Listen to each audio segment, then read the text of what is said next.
Selamat pagi dan selamat hari Minggu bagi Bapak, Ibu, Saudara-saudari, anak-anak yang Tuhan Yesus Kristus cintai. Selamat bertemu kembali di dalam pelayanan online pada hari ini bersama dengan saya, dan kita akan belajar dari firman Tuhan untuk memberikan motivasi dan juga memberikan spirit bagi kita bersama untuk tetap setia berjalan bersama Kristus di tengah-tengah keadaan hidup kita. Saudara-saudaraku, pembacaan Alkitab pada hari Minggu ini terambil dari Perjanjian Baru, 1 Korintus pasal yang keempat, ayat 6 hingga ayat yang ke-13. Sebelum kita membaca firman Tuhan, mari kita satukan hati, pikiran untuk masuk di dalam doa mohon bimbingan Roh Kudus. Kita berdoa. Tuhan, kami akan baca firman-Mu, mendengar dan merenungkannya.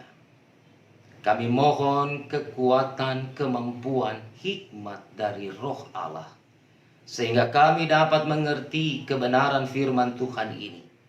Dan firman ini dapat kami pakai di tengah-tengah kehidupan kami hari lepas hari. Tuhan bersabdalah, kami siap mendengarkan suara Tuhan. Amin. 1 Korintus pasal yang keempat ayat 6 hingga 13 menyatakan, Saudara-saudara, kata-kata ini aku kenakan pada diriku sendiri dan pada Apolos, karena kamu, supaya dari teladan kami, kamu belajar apakah artinya ungkapan, jangan melampaui yang ada tertulis, supaya jangan ada di antara kamu yang menyombongkan diri dengan jalan mengutamakan yang satu daripada yang lain. Sebab siapakah yang menganggap engkau begitu penting? Dan apakah yang engkau punyai yang tidak engkau terima? Dan jika engkau memang menerimanya, mengapakah engkau memegahkan diri seolah-olah engkau tidak menerimanya? Kamu telah kenyang, kamu telah menjadi kaya, tanpa kami, kamu telah menjadi raja. Alangkah baiknya kalau benar demikian, bahwa kamu telah menjadi raja sehingga kami pun turut menjadi raja dengan kamu. Sebab menurut pandanganku, Allah memberikan kepada kami, para rasul, tempat yang paling rendah, sama seperti orang-orang yang telah dijatuhi hukuman mati. Sebab kami telah menjadi tontonan bagi dunia, bagi malaikat-malaikat dan bagi manusia. Kami bodoh oleh karena Kristus, tetapi kamu arif dalam Kristus. Kami lemah, tetapi kamu kuat. Kamu mulia, tetapi kami hina. Sampai pada saat ini kami lapar, haus, telanjang, dipukul dan hidup mengembara. Kami melakukan pekerjaan tangan yang berat. Kalau kami dimaki, kami memberkati. Kalau kami dianiaya, kami sabar. Kalau kami difitnah, kami tetap menjawab dengan ramah. Kami telah menjadi sama dengan sampah dunia, sama dengan kotoran dari segala sesuatu, sampai pada saat ini. Demikianlah pembacaan Alkitab bagi kita bersama pada ibadah Minggu pagi ini. Tuhan Yesus memberkati.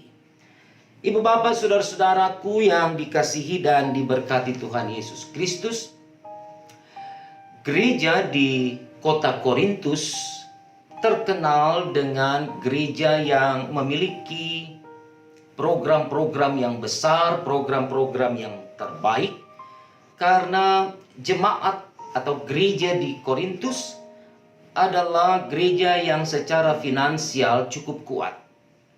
Mereka bukan jemaat yang miskin atau jemaat yang berkekurangan, tetapi jemaat ini adalah jemaat yang paling baik keadaan ekonominya, karena mereka terletak di perjumpaan atau kota pelabuhan di mana keadaan ekonomi di kota Korintus sangat baik. Nah, karena keadaan kota itu atau jemaat itu termasuk di dalamnya adalah jemaat yang cukup baik, cukup mumpuni, maka dalam hal pengajaran dan dalam hal spiritualitas atau dogmatika, ajaran-ajaran, jemaat ini juga cukup baik karena mereka memiliki orang-orang yang punya intelektualitas yang cukup baik pula. Karena tempat pendidikan di Korintus cukup baik, sehingga ada banyak lulusan-lulusan atau orang-orang yang memang dipersiapkan untuk menjadi pelayan-pelayan Tuhan di kota itu atau di jemaat Korintus. Karena jemaat ini mengalami kemajuan yang begitu pesat, mengalami keadaan yang begitu baik daripada jemaat-jemaat hasil pelayanan Rasul Paulus, maka ada satu hal yang mengganjal Rasul Paulus ketika konteks kehidupan jemaat Korintus tidak lagi menunjukkan kualitas sebagai jemaat yang cukup baik dalam segala keadaan, sehingga menampilkan gaya atau pola-pola kehidupan dan pelayanan yang juga menunjukkan kualitas yang baik. Justru ketika jemaat ini ada di dalam keadaan yang cukup mumpuni tadi, mereka menjadi jemaat yang tinggi hati, jemaat yang sombong, jemaat yang merasa bahwa mereka lah yang paling baik daripada jemaat-jemaat yang ada di Asia Kecil. Saudara-saudara, ini persoalan yang mengganjal Rasul Paulus, karena Paulus pernah menulis dalam suratnya, kita bisa baca di dalam Kisah Rasul ataupun di dalam surat Korintus ini, bahwa ketika jemaat di Yerusalem ada di dalam kesulitan dan kesusahan, maka Paulus menggugah, memohon, meminta agar jemaat Korintus memberikan perhatian, membantu jemaat Tuhan yang ada di Yerusalem dalam keadaan yang sedang susah pada waktu itu. Tapi apa yang terjadi? Jemaat Korintus tidak merespon permohonan Rasul Paulus.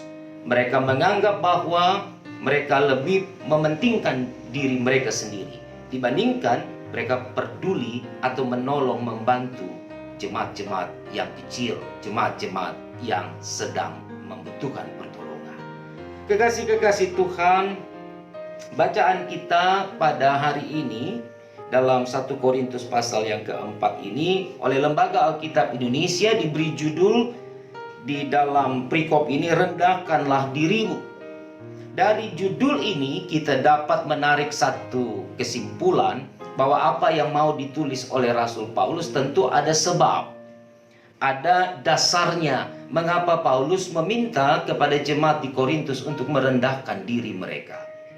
Tentunya ketika permohonan atau tulisan yang meminta mereka merendahkan diri ini muncul, tentu ada faktor yang melatar belakangi karena ketinggi-hatian dan kesombongan diri yang menjadi sorotan Paulus, sehingga ia meminta jemaat di Korintus untuk merendahkan diri mereka.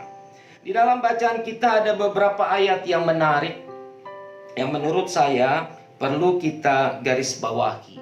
Yang pertama, Paulus dengan jujur mengatakan dalam ungkapan suratnya ini bahwa sebagai seorang rasul, sebagai seorang abdi Allah, sebagai seorang pelayan Tuhan, ia sadar bahwa ia ada dalam tempat yang rendah.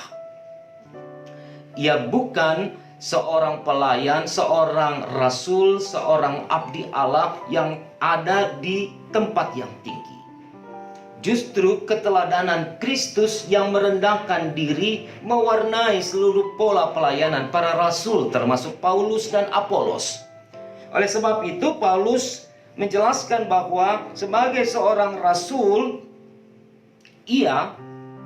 Paulus maupun rasul-rasul yang lain, termasuk Apolos, ketika kita membaca di dalam ayat yang ke-6, Dikatakan bahwa aku kenakan pada diriku sendiri dan pada Apolos, tentunya juga bermaksud pada rasul-rasul yang lain yang sama kedudukannya sebagai seorang rasul Allah.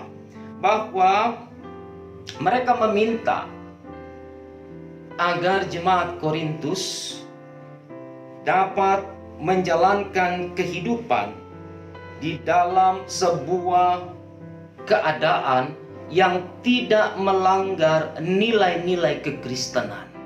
Itu diungkap di dalam ayat yang ke-6 bagian B. Jangan melampaui yang ada tertulis, supaya jangan ada di antara kamu yang menyombongkan diri, dan jangan mengutamakan yang satu daripada yang lain. Kekasih-kekasih Tuhan, bagi Paulus, bagi Apolos, bagi rasul-rasul yang lain, tidak ada pembedaan terhadap pelayanan bagi jemaat. Semua jemaat ada di dalam konsep pelayanan yang harus diberikan sama. Nah, tergantung bagaimana jemaat merespon pelayanan itu.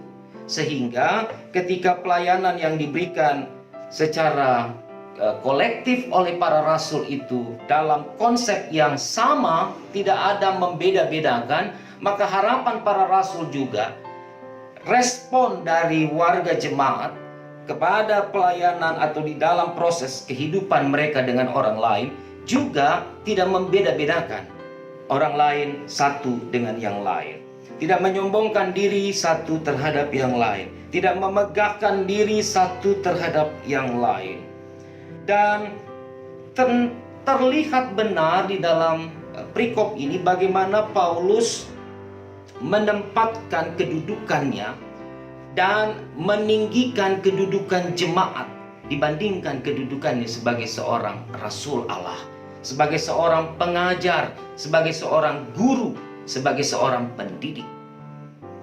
Paulus mau menggugah jemaat untuk melihat bahwa mereka bisa seperti ini karena Tuhan memberkati mereka. Mereka bisa menjadi jemaat yang besar, mereka bisa menjadi jemaat yang memiliki program-program yang hebat, mereka bisa menjadi jemaat yang memiliki finansial yang begitu kuat. Itu karena Tuhan. Oleh sebab itu, kehadiran para rasul adalah abdi wakil Allah untuk menjadikan sebuah jemaat itu menjadi berpotensi. Nah, ketika mereka menerima pelayanan rasul, maka jemaatlah yang diangkat kedudukannya, sedangkan para rasul ditempatkan pada posisi yang tetap ada dalam kerendahan. Tetapi Paulus di dalam surat ini mau mengatakan bahwa kerendahan dirinya itu bukan untuk dihina. Kerendahan yang ia maksudkan adalah supaya jemaat Korintus juga dapat belajar meneladani konsep-konsep yang dilakukan oleh Paulus, Apolos, dan rasul-rasul yang lain. Seperti Kristus yang merendahkan dirinya. Kekasih-kekasih Tuhan, kesombongan, keangkuhan, ketinggi hatian selalu hadir ketika kita mengalami kesuksesan dalam hidup. Orang tidak akan pernah menjadi sombong kalau dia miskin. Orang tidak akan menjadi sombong kalau dia tidak bisa melakukan apa-apa. Justru kesombongan dan ketinggihatian itu acap kali terjadi dan menjadi bagian yang tidak bisa dilepaskan dari kehidupan manusia ketika kita mengalami capaian-capaian dalam hidup. Ketika kita mengalami kesuksesan-kesuksesan. Ketika kita mengalami bagian dari kehidupan yang paling indah di dalam berkat-berkat yang kita terima. Biasanya pada saat itulah kesombongan itu menjadi bagian yang tidak terelakkan dalam kehidupan manusia. Itu juga yang dialami oleh gereja di Korintus. Mereka menjadi sombong ketika mereka menjadi gereja yang besar. Orang yang sombong seringkali tidak menyadari kalau dirinya sombong. Saudara, ingat, saya ulangi sekali lagi. Orang yang sombong dalam hidup sering tidak sadar bahwa ia adalah orang yang sombong. Inilah yang harus kita waspadai sebagai jemaat, sebagai warga gereja. Kadangkala saya dan saudara juga terjebak dalam kesombongan-kesombongan manusiawi, kesombongan-kesombongan diri dalam hidup kita. Karena itu, ketika kita belajar di minggu-minggu sesudah Paskah ini, kita belajar bagaimana Kristus mau merendahkan dirinya. Kita belajar bagaimana Allah mau merendahkan dirinya untuk menyelamatkan kita. Kita mau belajar juga menjadi gereja yang merendahkan dirinya. Pandemi COVID-19 menjadi bagian wadah untuk kita belajar menjadi manusia yang rendah hati. Melihat bahwa fenomena ini tidak bisa dilawan oleh kekuatan manusia. Semua orang, negara-negara besar pun tumbang. Hanya Tuhan yang bisa menyelesaikan persoalan COVID. Oleh sebab itu, apa yang perlu kita sombongkan? Seperti pertanyaan Paulus kepada jemaat Korintus. Apa yang akan kamu megahkan? Apa yang kamu sombongkan? Tidak ada, saudara. Kita tidak punya hak untuk sombong dalam hidup. Kita tidak punya hak untuk bisa memegahkan diri kita, karena kita cuma debu. Oleh sebab itu, pembelajaran hari ini mau menjelaskan dan menyatakan bagi kita bersama. Sebagai gereja, mari menjadi gereja yang rendah hati. Mari menjadi gereja yang terus memperhatikan, memperdulikan sesama dalam hidup ini. Jangan selalu menengadah ke atas, mari menengadah ke bawah.